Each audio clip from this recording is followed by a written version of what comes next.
Ayatollah Ali খামেনির হত্যাকাণ্ডের পর কঠোর প্রতিশোধের হুঁশিয়ারি দিয়েছে ইরান, যার ধারাবাহিকতায় ইসরায়েল সহ মধ্যপ্রাচ্যের বিভিন্ন দেশে হামলা করছে দেশটি। পাল্টা জবাব হিসেবে ইসরায়েল ও যুক্তরাষ্ট্র ইরানের বিভিন্ন স্থাপনায় বড় বড় হামলা চালিয়েছে। ইরানের এই পরিস্থিতিতে ইরানের নতুন প্রশাসনের সঙ্গে সমঝোতায় বসবে কি ট্রাম্প প্রশাসন, নাকি পাল্টা হামলা চলতেই থাকবে? ইরানের সামগ্রিক পরিস্থিতি নিয়ে কথা বলতে প্রথম আলোর বার্তাকক্ষ থেকে আপনাদের সবাইকে স্বাগত জানাচ্ছি। আমি এস আল আরিফিন, আর আমার সঙ্গে রয়েছেন প্রথম আলোর সহকারী বার্তা সম্পাদক পার্থশঙ্কর সাহা। পার্থশঙ্কর সাহা, আপনাকে স্বাগতম। পার্থশঙ্কর সাহা, মধ্যপ্রাচ্য পরিস্থিতি নিয়ে এখন সব জায়গাতে আলোচনা হচ্ছে, কি হচ্ছে আসলে সেখানে, পাল্টা হামলার পরিস্থিতি কি? তো আপনার কাছে জানতে চাই যে সবশেষ এখন এই মুহূর্তে মধ্যপ্রাচ্যের পরিস্থিতি কি আসলে?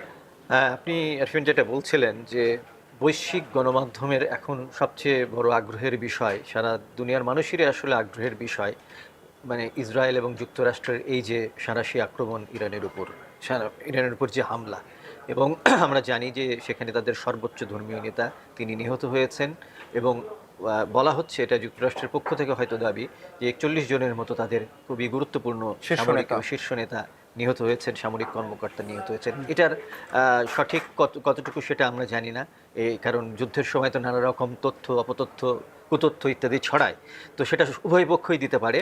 তো পরিস্থিতিটা এমন, কিন্তু আজকে যেটা সর্বশেষ যে পরিস্থিতির কথা আপনি যে প্রশ্নটা করলেন, তার উত্তরে যদি বলি যে পাল্টা হামলা কিন্তু ইরানও শুরু করেছিল পর থেকেই, ঘটনার পর থেকেই, এবং এখনও পর্যন্ত সেটা রয়ে গেছে। আজকে বেশ কয়েকটা ঘটনা ঘটেছে, যেমন লেবাননে ইসরায়েল হামলা চালিয়েছে এবং সেখানে বেসামরিক মানুষ নিহত হয়েছেন 31 জনের মতো, অনেকেই আহত হয়েছেন। আর এখানে আরেকটা সিগনিফিকেন্ট দিক হলো যে কুয়েতে, সেখানে কিন্তু মার্কিন যুদ্ধবিমান বিধ্বস্ত হয়েছে বলে শোনা যাচ্ছে, এবং সেখানে মার্কিন ঘাঁটির সামনে কিন্তু বিমান বিধ্বস্ত হয়েছে। এটা কুয়েতের স্বরাষ্ট্র মন্ত্রণালয়ই এই কথা বলেছে আর কি। হ্যাঁ, এদিকে তেহরানেও গতকাল বড় ধরনের ভয়াবহ বিস্ফোরণের কথা শোনা গেছে, কিন্তু তেহরানে হোক বা তেল আবিবে হোক, যেখানেই ঘটনা ঘটুক না কেন, যেহেতু সেই অঞ্চলগুলো থেকে আমরা তেমন কোনো তথ্য পাচ্ছি না, অন্ততপক্ষে ওই দেশের সরকারগুলোর কাছ থেকে যে তথ্যগুলো পাওয়া যায়, এর বাইরে তো আসলে ইন্ডিপেন্ডেন্টলি আসলে এখানে তথ্য পাওয়ার কোনো সুযোগ নেই। তো সেই দিক থেকে আসলে পাল্টা হামলা এবং পাল্টা হামলা এটা চলছে, এবং এটা যে কতদিন আসলে থাকবে সেটা এই মুহূর্তে বলা যাচ্ছে না, যদিও মার্কিন প্রেসিডেন্ট তার একটা বক্তব্যে বলেছেন কয়েক সপ্তাহ থাকতে পারে, এবং ইসরায়েলের সেনাপ্রধান তিনি বলেছেন যে লেবাননেই তারা কয়েকদিন ধরে, টানা এক সপ্তাহেরও বেশি সময় ধরে হামলা চালাতে পারেন, এটা তারা হুঁশিয়ারি দিয়েছেন। তো এইরকম একটা পরিস্থিতির মধ্যে আছে, এবং আপনি জানেন যে একটা এইরকম যুদ্ধ পরিস্থিতি শুরু হলে যা হয়, তেলের দাম কিন্তু বেড়ে গেছে। মধ্যপ্রাচ্য তেলের একটা বড় আধার, বড় সোর্স আর কি সারা দুনিয়ার জন্য। তো সেখানে তেলের দাম অলরেডি হঠাৎ করে 10% মতো বেড়ে গেছে। এর একটা ইম্প্যাক্ট হয়তো আমরা দেখতে পাবো কিছুদিনের মধ্যে। আচ্ছা, পার্থশঙ্কর সাহেব, আপনাকে জানতে চাচ্ছি যে আপনি যেটি বললেন যে যুক্তরাষ্ট্র দাবি করছে যে প্রায় অর্ধশতাধিক এমন বলতে পারে, তাদের দাবি অনুসারে তারা ইরানের শীর্ষ নেতৃবৃন্দকে তারা হত্যা করেছে, এবং এই পরিস্থিতিতে ইরানেও নতুন নেতৃত্ব গঠনের একটা প্রক্রিয়া চলছে। তো এই নতুন যে নেতৃত্ব আসছে ইরানকে সামনে এগিয়ে নিয়ে যেতে, সেই নেতৃত্বের সঙ্গে কি যুক্তরাষ্ট্র কোনো সমঝোতা করবে কিনা? দেখেন, এখানে একটা প্রশ্ন হচ্ছে যে আমরা গতকাল প্রেসিডেন্ট ট্রাম্পের একটা বক্তব্য শুনেছিলাম। তিনি বলেছিলেন যে ইরানের যে নতুন নেতৃত্ব তারা তার সঙ্গে যোগাযোগ করেছে, কিন্তু কে করেছে, কারা করেছে, এইরকম পরিষ্কার করে কোনো কিছু বলা হয়নি। এরপরে হোয়াইট হাউসের পক্ষ থেকে এরকম একটা কথা বলা হয়েছে যে তিনি মারের লাগো থেকে সেখানে যুক্ত হয়ে সেখানে বলেছেন, গণমাধ্যমেও তিনি বলেছেন যে নতুন কর্তৃপক্ষ যারা আছে তাদের সঙ্গে তিনি আলোচনা করতে চান, তারাও সাড়া দিয়েছে। কিন্তু ইরানের পক্ষ থেকে কিন্তু এটাকে প্রত্যাখ্যান করা হয়েছে। আপনি জানেন যে তাদের নিরাপত্তা যিনি প্রধান তিনি বলেছেন যে যুক্তরাষ্ট্রের সঙ্গে তারা কোনো আলোচনা এই মুহূর্তে যাবেন না। তো সেখানে কিন্তু মার্কিন প্রেসিডেন্টের এই ধরনের নানা রকম মন্তব্য তিনি কিন্তু আগেও করেছেন। আমরা দেখেছি এর আগে বিভিন্ন দেশের যুদ্ধ নিয়ে তিনি যুদ্ধ থামিয়ে দিয়েছেন, তারপরে এগুলো অনেক তার দাবি বা তার যে ক্রেডিট নেওয়ার যে চেষ্টা, সেটা কিন্তু পরবর্তীকালে দেখা গেছে অনেক ক্ষেত্রেই ঠিক হয় না। তো আদৌ ইরানি কর্তৃপক্ষ বা ইরানের কর্তৃপক্ষের সঙ্গে যারা আছে, শীর্ষ নেতৃত্ব যারা আছে, তারা তার সঙ্গে কথা বলেছে, এইরকম কোনো কিছু আমরা ইরানের দিক থেকে অন্ততপক্ষে নিশ্চিত করা হয়নি, বরং ইরান প্রত্যাখ্যানই করেছে। এবং উনি 3 জন নেতার কথা বলেছেন যে তার পছন্দের তালিকায় আছে। বার্তা সংস্থা এপির একটা প্রতিবেদন আমরাও এখন অনলাইনে সেটা করে রেখেছি, কিন্তু সেই জায়গা কিন্তু স্পষ্ট না সেই 3 জন কি। ওকে। ইরানের সঙ্গে চীন এবং রাশিয়ার এক রকমের সুসম্পর্ক রয়েছে, তো ইরানের এই খারাপ সময়ে কি আসলে তারা সহায়তার হাত বাড়াবে কিনা, কি মনে হচ্ছে? এটা হচ্ছে যে দুর্ভাগ্যক্রমে অ্যান্সারটা হয়তো হবে হচ্ছে না। তার কারণ আজকে ধরেন আমরা দেখেছি যে বৈশ্বিক যে মানে কি বলবো রেসপন্সটা ইরানের উপরে হামলার পরে, সেটা কিন্তু কেবল প্রতিবাদ আর হচ্ছে কি বলবো প্রতিবাদের মধ্যে এবং কিছুটা বিবৃতির মধ্যেই সীমাবদ্ধ রয়েছে, এবং সম্ভবত এটাই থাকবে। আজকে আমরা ঢাকা বিশ্ববিদ্যালয়ের আন্তর্জাতিক সম্পর্ক বিভাগের একজন অধ্যাপক, সহযোগী অধ্যাপক ওবায়দুল হক, তার একটা ইন্টারভিউ করেছি আমি। সেখানে তিনি মধ্যপ্রাচ্য বিষয়ে এবং নিরাপত্তা বিষয়ে কাজ করেন। তিনিও বলেছেন যে আজকের যে বৈশ্বিক প্রেক্ষাপট, এটা একটা নিউ ওয়ার্ল্ড অর্ডার আসলে তৈরি হয়ে গেছে আর কি। হ্যাঁ, আপনি দেখেন ভেনিজুয়েলাতে গিয়ে একজন সে নির্বাচিত সরকার প্রধানকে তুলে নিয়ে আসলো যুক্তরাষ্ট্র, তার কোনো প্রতিকার হলো না, কেউ কোনো কিছু কথা বললো না, কোনো প্রতিরোধ হলো না, কিচ্ছু হলো না। তাহলে বিশ্ব এই যে মানে নতুন একটা বৈশ্বিক মানে নিউ একটা ওয়ার্ল্ড অর্ডার তৈরি হচ্ছে, এবং সেই অর্ডারটা আসলে কেমন হবে সেটা কিন্তু এখনো স্পষ্ট নয়। এখানে জর্জিয়ার মুল্লুকতারের মতো একটা পরিস্থিতি তৈরি হয়েছে। ইরানের হামলাটাকে আমরা সেই ধরনের কথাই বলতে পারি। তো আপনি যেটা বলছেন যে এই পরিস্থিতিতে মানে এই কূটনীতিতে আসলে কতটা বন্ধু থাকে বা কেউ কারো আদৌ বন্ধু হয় কিনা সেটা কিন্তু পরিষ্কার না। আর এর মধ্যে ধরেন রাশিয়া একটা যুদ্ধের মধ্যে জড়িয়ে আছে, চীন তার নিজস্ব কিছু সমস্যা আছে, এই সব কিছু মিলে তারা খুব দ্রুত রেসপন্স করবে শুধু প্রতিবাদ ছাড়া, কথাবার্তা বলা ছাড়া। এটা অন্ততপক্ষে মানে মনে হয় না। বিশেষজ্ঞরা তাই বলেন।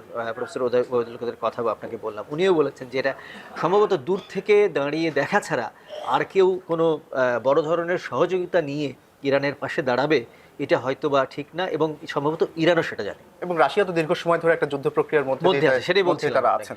তো এই মুহূর্তে কি আসলে ইরানের সরকার বদল নিশ্চিত কিনা? এটা তো আসলে খুব মানে যুক্তরাষ্ট্র সেটা চায়, ইসরায়েল সেটা চায় যে তারা তাদের কথিত সেই শত্রু তারা নিধন করতে গেছে, তারা রেজিম চেঞ্জ করবে সেই জায়গাটাতে। কিন্তু দেখেন এই জায়গাটা হলো ব্যাপার যে আপনি হামলা করে সরকার প্রধানকে হত্যা করেছেন শীর্ষস্থানীয়, কিন্তু ভেতর থেকে কিন্তু এখনো পর্যন্ত সেই যে কি বলবো যে ইরানের ভেতর থেকে সেই ধরনের কোনো তৎপরতা কিন্তু আমরা দেখছি না। কারণ সাধারণত সরকার বদলের যে প্রচেষ্টাগুলো বা প্রক্রিয়াগুলোর মধ্যে কিন্তু ভেতর থেকে এক ধরনের তৎপরতা থেকে যায়। কিন্তু আপনি দেখেন যে কিছুদিন আগে ইরানে খুব বড় ধরনের একটা বিক্ষোভ হয়েছিল, সেটারও কিন্তু যুক্তরাষ্ট্র অনেক মানে সেখানে বলবো যে উস্কে দেওয়ার নানা রকম চেষ্টা করেছে, কিন্তু সেটা সফল হয়নি। এরপরে এই যে গতকালে আয়াতুল্লাহর মানে খামেনির মৃত্যুর পরে, তাকে হত্যার ঘটনার পরে আমরা দেখেছি যে তেহরান থেকে শুরু করে ইরানের বিভিন্ন অঞ্চলে কিন্তু ব্যাপক হারে প্রতিবাদ হয়েছে। তো তাদের যে প্রাথমিক হয়তো চেষ্টা, আমি জানি না এটাই হয়তো তাদের লক্ষ্য ছিল কিনা, যে হ্যাঁ আয়াতুল্লাহ নিহত হয়েছেন এবং আরও কিছু গুরুত্বপূর্ণ নেতা নিহত হয়েছেন, কিন্তু সরকার বদলের মতো পরিস্থিতি সম্ভবত এখনও সেই জায়গায় সৃষ্টি হয়নি।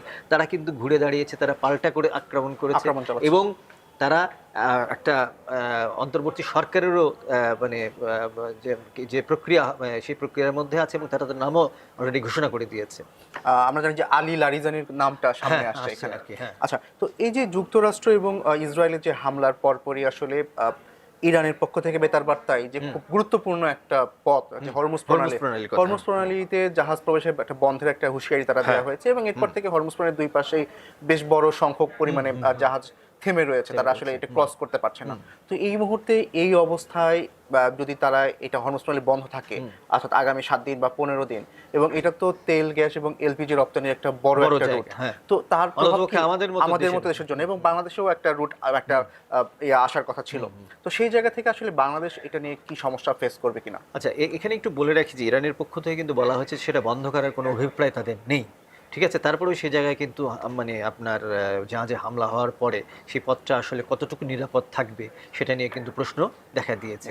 আজকে আমাদের দুজন সহকর্মী চট্টগ্রাম থেকে মাসুদ মিলাদ এবং সুজয় চৌধুরী তারা একটা রিপোর্ট করেছেন যে হরমুজ প্রণালী বন্ধ হলে আসলে এই মুহূর্তে আমাদের সংকটটা, আমরা আসলে আমাদের কথাটাই যদি ভাবতে চাই, সেখানে আমরা দেখছি যে বাংলাদেশের হরমুজ প্রণালী ব্যবহার করে কয়েকটা দেশ, যেমন ইরাক, ইরান, কাতার, কুয়েত, বাহরাইন, সংযুক্ত আরব আমিরাত এবং সৌদি আরব, এই কয়েকটি 7টা দেশ থেকে কিন্তু বাংলাদেশে এই প্রণালী ব্যবহার করে আমাদের জ্বালানি আসে। তো সেই জায়গাটাই যদি এটা বাধাগ্রস্ত হয়, অলরেডি আমাদের সৌদি আরব থেকে আজই একটা জাহাজ চলে আসার কথা ছিল, হ্যাঁ, তো সেটা এখনো হয়েছে কিনা আমরা ঠিক জানি না। এবং দেখেন যে এখানে হিউজ কিন্তু ব্যবসা হয়। আমরা যদি 24-25 অর্থ বছরের হিসেব তারা দিয়েছেন যে আমদানি ব্যয় ছিল আমাদের $600 কোটি মতো, এবং আমাদের রপ্তানি ব্যয় ছিল রপ্তানি আমরা হয়েছে হচ্ছে $75 কোটি সমমূল্য। তো এর মধ্যে আছে হচ্ছে আপনার তেল, তারপরে আছে গ্যাস এবং এলপিজির মতো যে গুরুত্বপূর্ণ পণ্যগুলো। এখন তারা কয়েকজন বিশেষজ্ঞের সঙ্গে কথা বলেছেন, আমদানিকারকদের সঙ্গে কথা বলেছেন। আমাদের বেশ কিছু জ্বালানির মজুত কিছু আছে, যেমন ধরেন আমাদের যেহেতু ডিজেলের চাহিদার কথা বলি, সেটা 14 দিনের মতো রয়েছে বলে বলা হচ্ছে, পেট্রোলের 20 দিনের মতো, আর অকটেনের 30 দিন, প্রায় এক মাস, আর ফার্নেস অয়েল 93 দিনের। তার মানে আমাদের অন্ততপক্ষে 2 সপ্তাহ চলার মতো অবস্থা রয়ে গেছে আর কি, হ্যাঁ, কোনো ক্ষেত্রে। তো এই জায়গাটা দিয়ে আমরা জানি যে অপরিশোধিত যে তেল সেটা আসে, তো হঠাৎ করে যদি এটা এখনই বন্ধ হয়ে যায়, তাহলে হচ্ছে আমাদের এখন যে মানে যে আসার কথা ছিল সেটা হয়তো বিলম্বিত হতে পারে।